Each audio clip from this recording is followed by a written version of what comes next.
Outer Worlds is a video game which takes place in the future star system of Halcyon, where the mega corporation called the Halcyon Holdings Corporation, or HHC, controls all the planets there as the de facto government. And there's this big class divide and all that dystopian stuff you'd expect if you've read a sci-fi book or even film in the last 2 decades. This song is a parody of that game's setting by The Stupendium. Links below. And as the title of the video implies, I'm going to be reviewing it. So without further ado, this is the fine print. Welcome to space. What were you expecting? It's a dangerous place. Thank you for investing. Go there for your rota, there for your orders. Fill up these quotas. We'll bill for your quarters. The pure business attitude is clear from these first 20 seconds of the song's start. You just arrive at one of Halcyon's worlds and there's no settling in or getting eased into life on another planet. It's just, okay, you're here now, go get to work. During the various industrial revolutions, this could be how agricultural workers felt moving to the cities.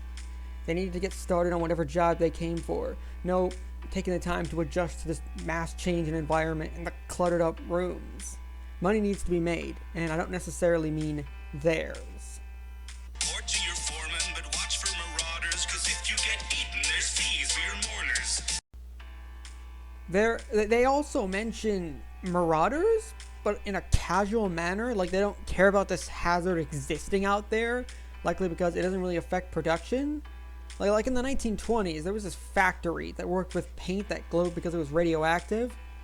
The corporate owners knew that the paint wasn't safe and only handled it with gloves and other protective gear, but the female workers weren't aware of that and all got cancer. The suits never said anything to save costs on protective gear and keep the assembly line moving. Like how little the guy in the song cares for the fact that there are marauders running around and could probably kill someone. Prosperity's there in the care of magnates in Halcyon heaven awaits. Did you think it was supposed to look like the poster? It mostly does, oh, if you'd only read closer. Just 10 short years to a new frontier. Snooze as you cruise and you'll wake up here. The underlined parts are, in the music video, lines said with the company mascot Moon Man. The way it's presented makes me think these were intended to be seen as parts of commercials or marketing campaign to get people to sign on, especially with wording like prosperity's there in the care of magnates and just 10 short years to a new frontier, snooze as you cruise, referencing the fact that the colonists in the game were placed into cryosleep so they wouldn't have to go through the long trip.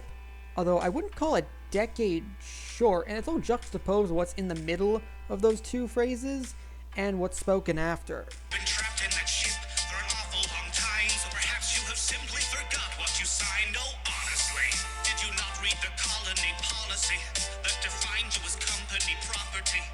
That wavered your say in autonomy. The conglomerates got you in lock and key. Hey man, didn't you read the terms and conditions of what you were signing?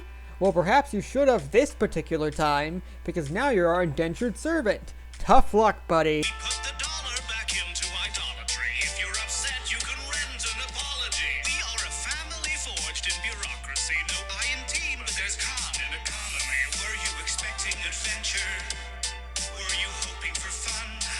My friend, you're indentured and pleasures exempt from your tenure. It's like the corporate entity is bluntly saying, what, you fell for our propaganda? This is a new frontier for you to explore and carve out a life? Yeah, no, you've been conned and we're in no way going to even try and hide that fact. Likely because the HHC is the only governing body out there. What they say goes. You've got no other option, and they're fully aware of that fact. Venture back down to your slums, provided at generous prices. Your worth is determined by your sacrifices. All term of service went down on the surface. Internment's a freebie that comes with the purchase.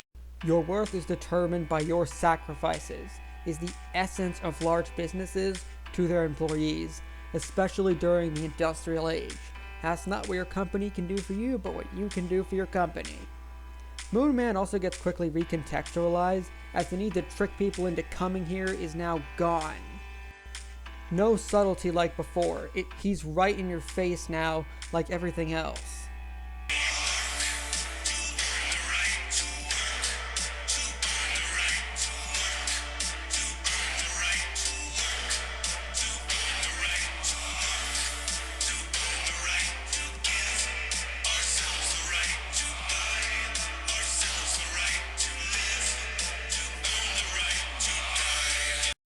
The HHC is the only governing body and controls everything. You work to show you have value, to get paid, to buy the products you and others like you slaved away to make. Just to survive, you gotta play by their rules, because what other choice do you have? You can't go back home now. That's like 10 years away. This is your life now, and you better learn it to pay off that grave to be buried in. Going back to the industrial worker analogy, people moving into cities had to adapt to the changing circumstances and prove they were worthy employees because they couldn't just move away. Their agricultural jobs were done. Just getting in the city had to be expensive too. Like how paying for that ticket to get to Halcyon was probably real expensive as well.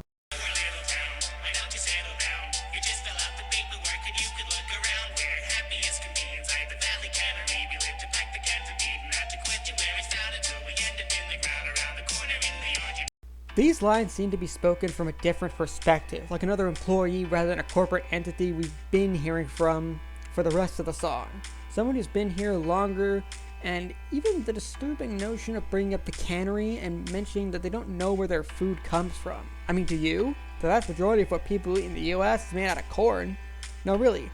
High fructose corn syrup, maltodextrin, diglycerides, xanthan gum, ascorbic acid, and many more are all made from clever rearrangements of corn and used to stock grocery shelves. It's a trick by businesses to create this idea of diversity in products.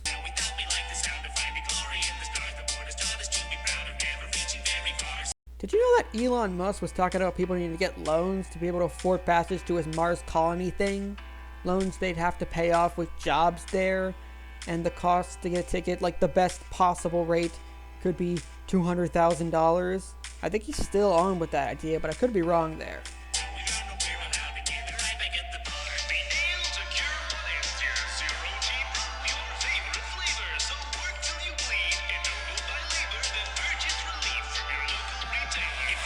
For those unaware, gravity in beer is referring to the amount of fermented sugars presented during the brewing process.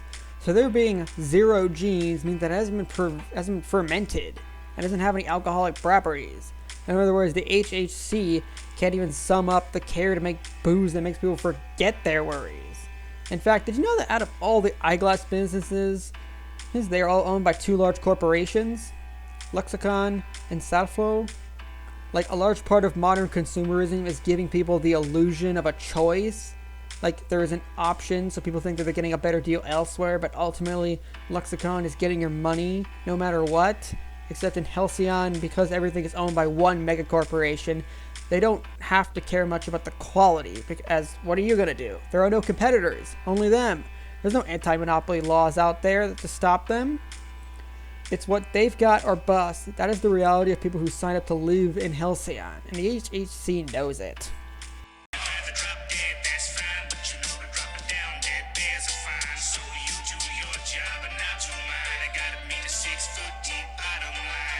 Another batch of lines told from the perspective of another worker. This guy is like, you want to just give up and die? Okay, but you gotta pay if you'd like to be buried. And I would enjoy getting paid, so make some money first, please. There's so little care for seeing someone being overworked and exploited into contemplating death that the gravedigger only cares about the fact that you need money to get buried so he can get paid. It's all about money, no matter where you are. Make a fortune from the board by selling boredom door to door because it's all that we deserve and it is all we can afford. Remember back when I said a huge part of modern consumerism is large corporations giving you the illusion of choice? Yep, there it is. Take a good hard look at that. As disturbing as that might seem, it's not as bad as a monopoly. At least here there is competition for your business. But on Halcyon, the HHC makes what they want, how they want to, and consumers have no choice. The board, which is the term used for the HHC heads in the game, make loads of money just because they can put the minimal effort into, say, a toaster, because there's no other brands to challenge them. That's the issue with monopolies. If there is no competition, there is no incentive to make quality products. When your consumer's choice is either to have a toaster or not. That is the dystopian hell the people who have signed up for the colony mission now have to deal with. The secrets of the universe and all the world to be explored, but our dreams The people who wanted to board the ships and enter cryosleep were not the ones who had a good life back on Earth. Push and pull factors have to be in place for someone to consider leaving everything they know for a new land. Like in the 19th century, a lot of people tried immigrating to the US because of work opportunities and how bad their conditions were back home. Same for the game. People left Earth because they weren't doing well or believed the propaganda that this would be a great place to start a new life. Head out and carve their own fortune like the settlers of the Wild West or something. Instead, they got a deadbeat job they cannot escape and corporate entities ripping what little you make back. And you'll be grateful for seats at the table, though it dips at one end and the bench is unstable. You may waste your days, but at least you were able to pay off your grave since we leased you your cradle. We're now back to the cold business allegory, saying that, yeah, we know that your seat is garbage, but I know you'll be glad that we bothered to set one up for the common worker. It's the essence of middle-class living, really. Work hard every day, building up enough funds to sustain yourself through every economic hardship, and perhaps you'll get yourself an actual funeral by the end of it. Be faithful and pray, will repay what you invest. Behave as you slave at humanity's interest. On account that you're all on account and we're quickly amounting humanity's interest. Back to Outer Worlds. There's this underlying idea that the HHC is doing this for the good of humanity, but that is a flimsy excuse. It takes 10 years to even get to their star system. How exactly is any of those reasons going to aid anyone outside the place? The board is just exploiting people to fill their own coffers, because the end goal of capitalism is to own all the money in the world and act like what you do is justified. John D. Rockefeller of Standard Oil, the old monopoly of oil in America, always thought it was his right to consolidate the market for oil, crushed any small businesses that tried to act against that notion. Andrew Carnegie of U.S. Steel was also in the same boat, tearing down unions because he thought it was the only way to meet the demand of the nation for steel and to grow it.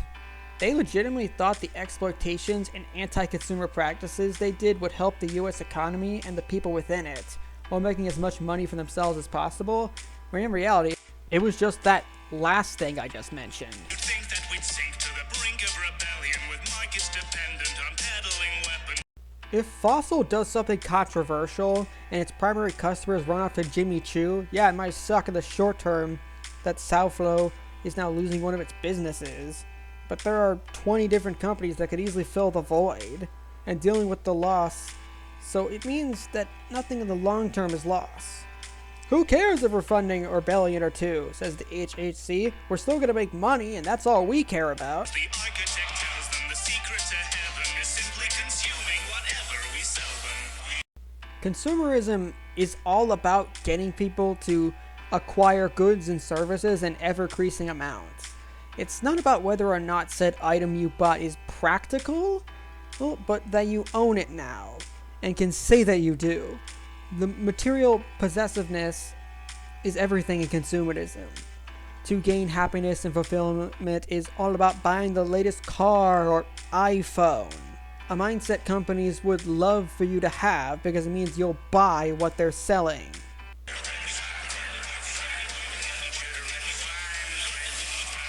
So that was my take on The Fine Print by The Stupendium. I really think they were attempting to portray the uncaring attitude a monopoly corporation would have over an entire star system, and the attitudes their workers would have as a result. Please check them out. They make great parody songs like this. If you liked my video or wanted to add your own thoughts, hit that like button and comment down below. Hit the subscribe button, then the real subscribe button for more content to come.